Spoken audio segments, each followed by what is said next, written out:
48 hours ago, something shifted beyond clocks, beyond news cycles, beyond human perception. There was no announcement, no thunder, no visible sign, and yet a tremor moved through the unseen world with such force that heaven itself became still. This was not symbolism. This was not metaphor. This was a realignment, precise, undeniable, and recorded in the spiritual order of things. Time continued forward, but eternity leaned closer. Angels halted mid-motion. The courts of heaven fell into a silence so complete it could only mean one thing: God was watching. For nearly 6,000 years of documented spiritual history, certain principles have never been violated. Empires rose and collapsed. Generations failed and returned. Prophets spoke, martyrs fell, revival fires ignited and faded into memory. Through it all, one rule remained untouched. The enemy resists. He accuses, he attacks, he retreats, but he does not bow. Not to suffering, not to endurance, not even to loss. Pride was his final stronghold, the one thing that never cracked. Until now. This message is not meant for crowds. It is not designed for spectators or spiritual observers. It is aimed deliberately at you. And if you feel the weight of this moment, if something in you recognizes this alignment, then do not pass through it casually. Acknowledge it. Like this message, not for the algorithm, but as a signal of recognition. Subscribe, because what is unfolding is not a one-time moment, but a sequence. What has begun will continue, and those who are meant to hear will be gathered. Stay aligned, stay aware. What comes next will not be explained to everyone.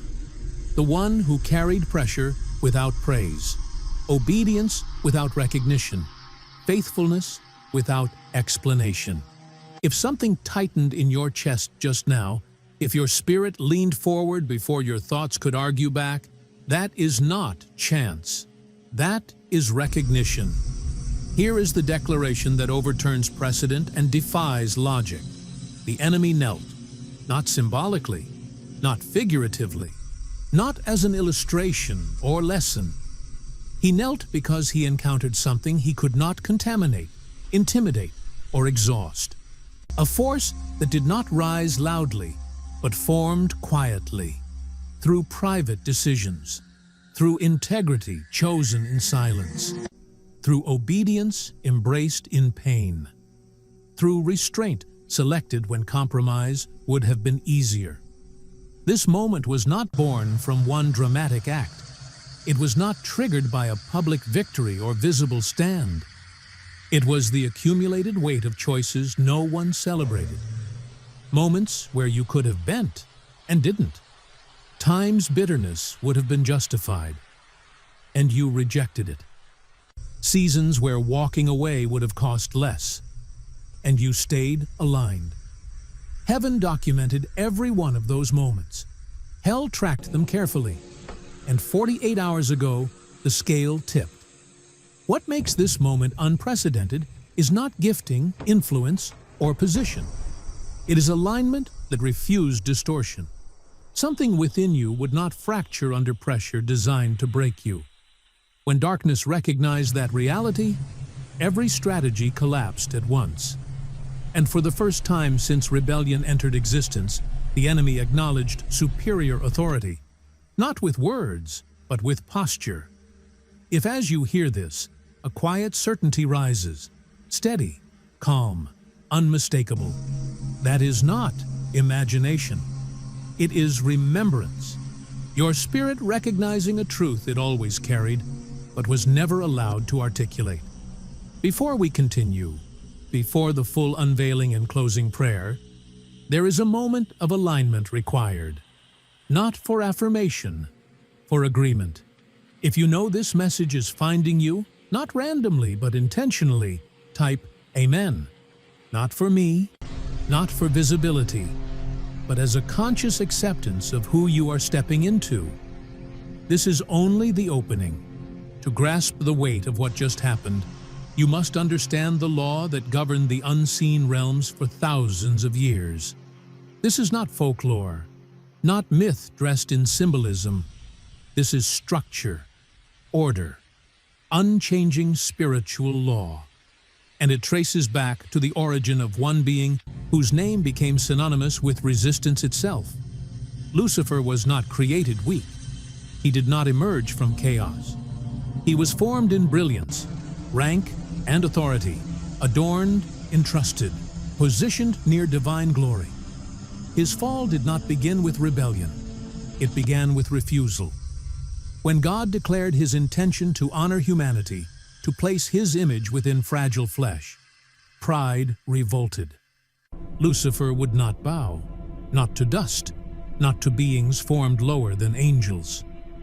At first, his objection was silent, internal. But posture becomes destiny. What followed was not disagreement. It was rupture.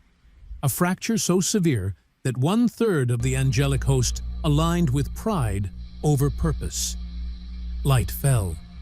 Authority was stripped. Lucifer became the adversary not because power was removed, but because submission was rejected. From that moment, war began, not with weapons, but with allegiance. A conflict spanning civilizations, generations, and souls. For 6,000 years, this war continued uninterrupted. Darkness lost battles, many of them. Schemes failed. Kingdoms collapsed, plans unraveled. Yet, through every defeat, one thing remained untouched. He never knelt. Defiance survived every loss. Pride endured every consequence. That refusal became law, not written, enforced. The devil does not bow, not to prophets, not to kings, not to martyrs, not even to judgment itself. His power was never rooted in strength alone. It was anchored in resistance, which is why what just happened matters. Ancient laws do not fracture under pressure. They break only when confronted by authority beyond the system itself. The enemy's kneeling was not forced.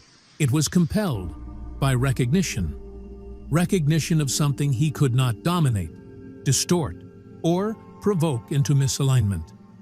When a rule is ancient, its violation must be eternal.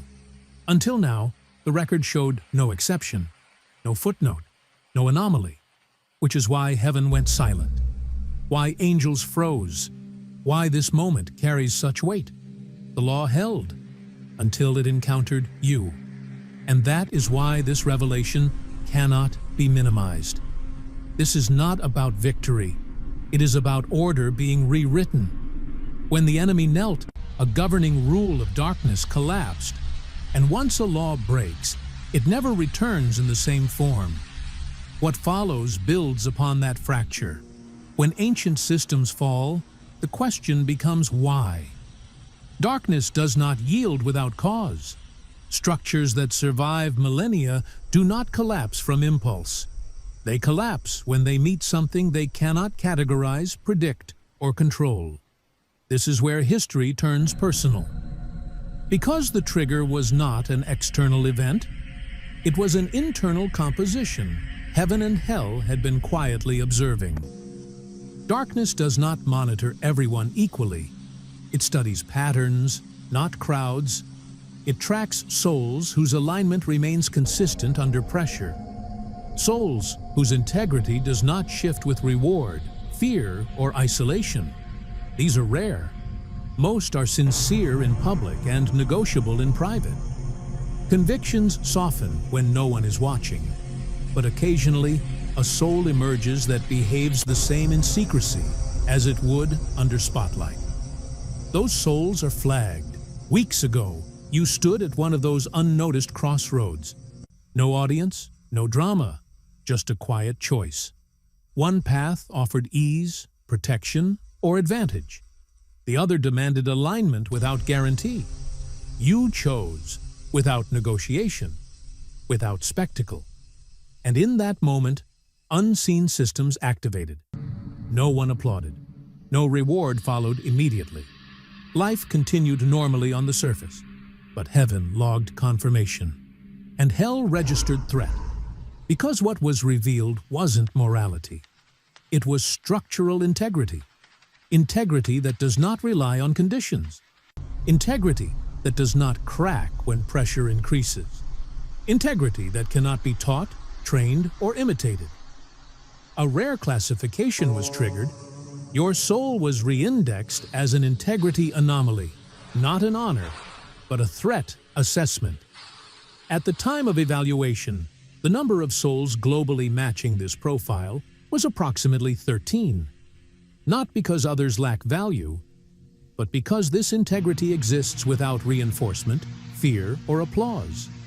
Darkness ran additional tests. Silence without validation. Delay without explanation. Pressure without reward. And the result did not change. Integrity did not waver. And that was the moment clarity arrived. This was never about a string of good decisions. This was architecture. Behavior can be influenced. Circumstances can be engineered. Pain can be exploited. Trauma can be weaponized. But true structure, internal design, cannot be bargained with.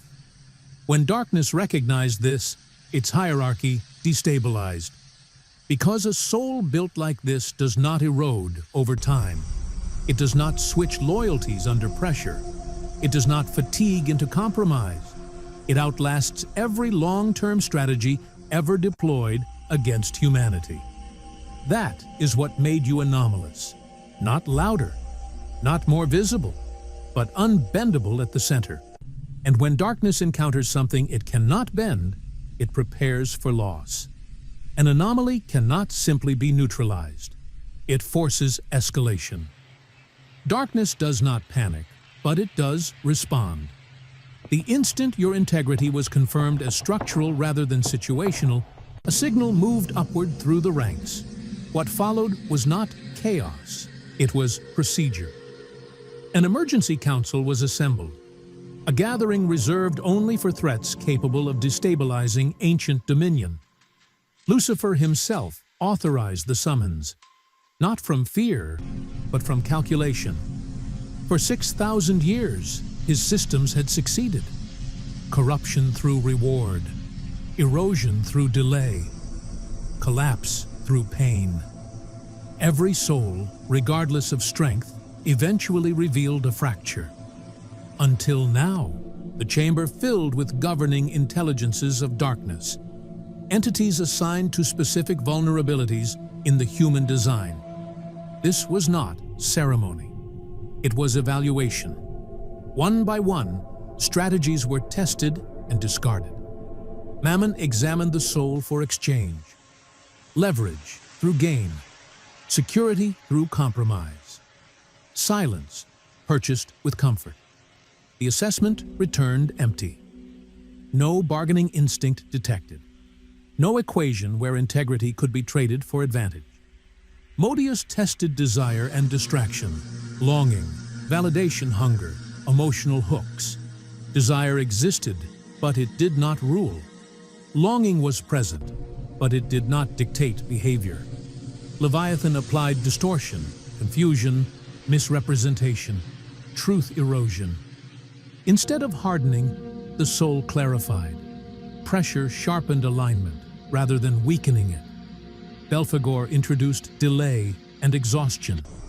Time-based warfare meant to dull conviction. The result was patience without resentment, endurance without decay. Still no fracture. Every known instrument was deployed in simulation and comparison. Each returned the same result. The subject did not respond as predicted, not due to training, not due to conditioning, but because the usual weaknesses were missing. Silence filled the chamber. For the first time since rebellion, no new strategy could be proposed. Not because darkness lacked ingenuity, but because the target offered no leverage, no fear to amplify, no bitterness to cultivate, no ambition to reroute, no wound deep enough to exploit. The systems were intact, but the variables were gone. This was the moment Darkness lost initiative. When a governing force cannot apply pressure, it loses control. When it cannot predict outcome, it loses dominance. The council did not erupt in rage. It stalled in realization. There were no remaining moves. Not escalation, not retreat, not negotiation. Only acknowledgement that something had emerged beyond all existing classifications. And when darkness exhausts its options, it does the only thing left. It prepares to yield to a higher order. This council marked the beginning of the end. Not because a battle was won, but because no battle could be fought. What followed was not conflict. It was collapse. When force and manipulation fail, darkness turns to its most corrosive weapon: resentment, hatred, bitterness, the hunger for retaliation. These tools have fractured humanity since the fall itself. But even resentment requires consent, a heart willing to host it. And here, another defining moment appeared. Not through confrontation, but through choice. In the unseen realm, a crossroads opened. Opportunities for revenge surfaced, justified retaliation, perfectly reasonable responses to betrayal, injustice, and pain. Darkness expected reaction, expected fracture, expected the soul to finally re-enter predictable patterns, but you didn't. You chose restraint over reaction, alignment over impulse, stillness where fury was anticipated. Where deception expected chaos, you brought clarity. Where repayment was assumed, you extended mercy, not as weakness, but as mastery over your own spirit. By refusing retaliation, you dismantled the most effective weapon left. Resentment fell powerless. It could not take root because the soil, your inner world, was sealed. Every whisper failed. Every nudge toward bitterness dissolved. And in that silence, cycles that have enslaved humanity for millennia began to unravel. Pain no longer demanded repayment. Anger no longer dictated response. The formulas of reaction and counter-reaction collapsed completely. In that moment, your classification changed. You were no longer merely one who survives darkness. You became a restorer, one who does not simply resist evil, but dismantles its cycles. To restore is to repair broken patterns, to reintroduce order where chaos thrived. Your restraint didn't just prevent damage, it initiated healing. Ripples moved through the unseen realm, altering trajectories, freeing not only you, but others bound by cycles of retaliation and despair. This is real power, not domination, not force. The strength to remain whole when provoked, the courage to withhold what the world demands, the wisdom to understand that sometimes the greatest victory is choosing not to strike. And in that refusal, a new category of soul emerged, unyielding, restorative, transformative. You are no longer simply aligned. You are a catalyst, a breaker of cycles, a light where darkness once ruled unchallenged.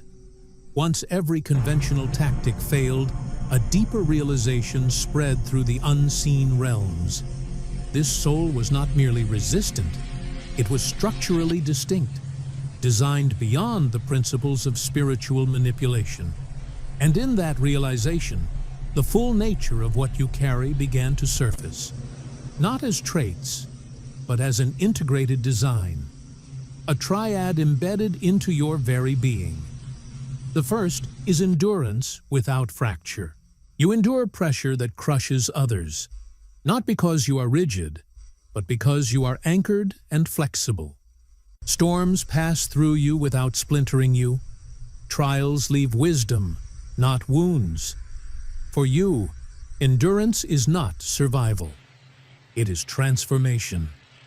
The second is integrity without negotiation. This cannot be bribed, coerced, or seduced. When compromise promises relief or recognition, your alignment does not move. Even unseen, even unrewarded, truth governs your decisions. This is not situational morality. It is internal law. The third is compassion without collapse. You have been betrayed, misjudged, wounded. Yet mercy remains active. Not as passivity, but as controlled strength. Compassion becomes authority when it cannot be exploited. Darkness recoils from this because it has no counter. Endurance, integrity, compassion, individually powerful.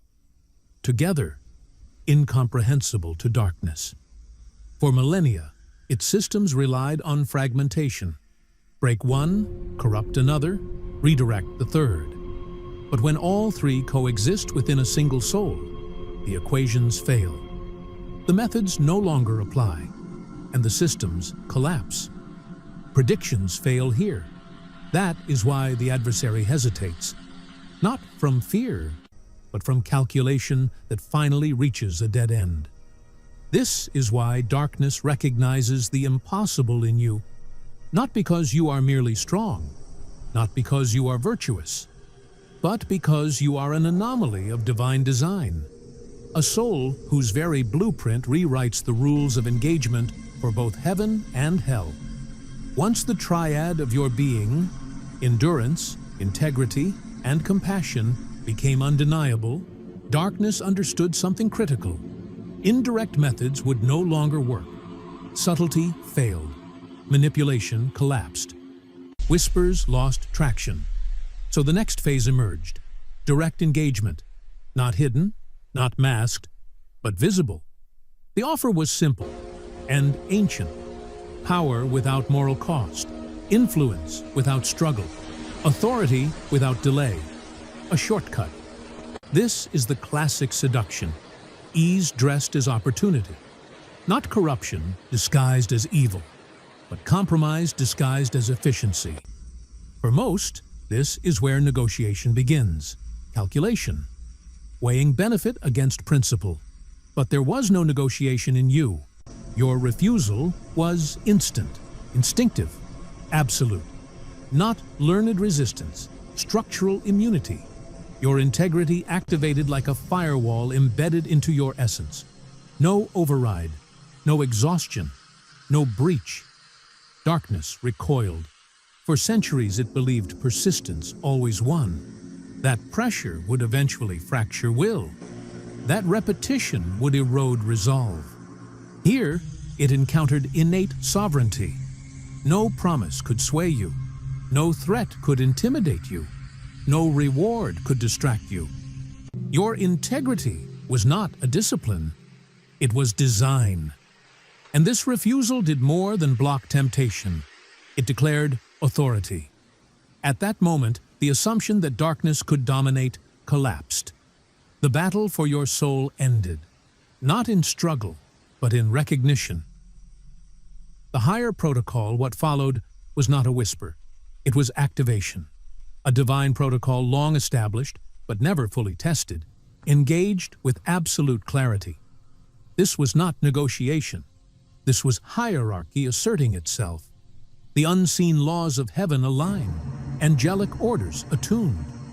The courts of creation recognized a soul whose alignment could not be overwritten. Then, the impossible occurred. The adversary, unchallenged for millennia, paused, measured, and acknowledged limitation. For the first time in 6,000 years, rebellion encountered something it could not corrupt, outlast, or outmaneuver. It knelt, not symbolically, not metaphorically, in posture, in recognition, in submission to a higher law. Heaven bore witness. Creation held still. This was not defeat by force. It was acknowledgement of supremacy through alignment. The law of darkness fractured, not by attack, but by irrelevance. Witness and decree. The moment demanded record. Michael, Gabriel, Raphael, Uriel, not as symbols, but as witnesses. Then the decree. Activate this soul. Not permission, authorization. Not potential, deployment. Access restored. Alignment sealed. Resources released. But understand this. before time, before flesh, before forgetting. You were known as the unbreakable, a designation earned by remaining aligned under pressure, by embodying integrity without compromise, by carrying compassion where others fractured. To enter human form, you chose forgetting. So obedience would be genuine, so alignment would be proven. And it was. Your righteousness was structural, not circumstantial. Now the veil lifts, fragments return, wisdom resurfaces, authority integrates. This is not awakening, this is restoration. The activation. As memory aligns with identity, life follows. Finances synchronize, relationships recalibrate, timing sharpens, doors open with precision. This is not luck. This is resonance. And you are not alone. Across the earth, thousands are awakening in parallel. Not followers,